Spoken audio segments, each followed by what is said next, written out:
राज्यामधील विविध महाविद्यालयांमध्ये विद्यार्थ्यांकडून नियमबाह्य आणि जादा शुल्क आकारल्याच्या तक्रारींवर अखेर राज्य सरकारनं मोठं पाऊल उचललंय। मुख्यमंत्री देवेंद्र फडणवीस यांच्या निर्देशांनंतर उच्च न्यायालयाच्या सेवानिवृत्त न्यायमूर्तींच्या अध्यक्षतेखाली चौकशी समितीची स्थापना केली गेली आहे। या निर्णयामुळे लाखो विद्यार्थी आणि पालकांना मोठा दिलासा मिळाला आहे। या संपूर्ण प्रकरणामध्ये आमदार महेश शिंदे यांनी सातत्यानं पाठपुरावा केलेला होता।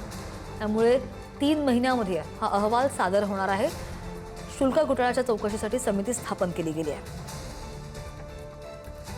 राज्यातील अनेक भ्रष्ट संस्था चालकांनी केलेला भ्रष्टाचार आणि त्यांना पाठीशी घालण्याचं जे काम ज्या अधिकाऱ्यांनी केले हे सगळं त्या ठिकाणी उघड होणार आहे।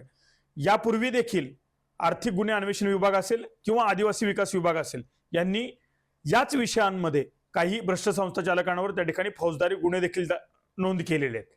या सगळ्याचा निश्चितच येणाऱ्या आगामी काळात शिक्षण क्षेत्रासाठी अतिशय सकारात्मक परिणाम दिसेल आणि निश्चितच येणाऱ्या काळात प्रचंड मोठ्या प्रमाणात विद्यार्थ्यांची फी त्या ठिकाणी कमी झाल्याशिवाय राहणार नाही असा विश्वास विद्यार्थी, पालक आणि सर्व शिक्षक संघटनांना वाटतोय।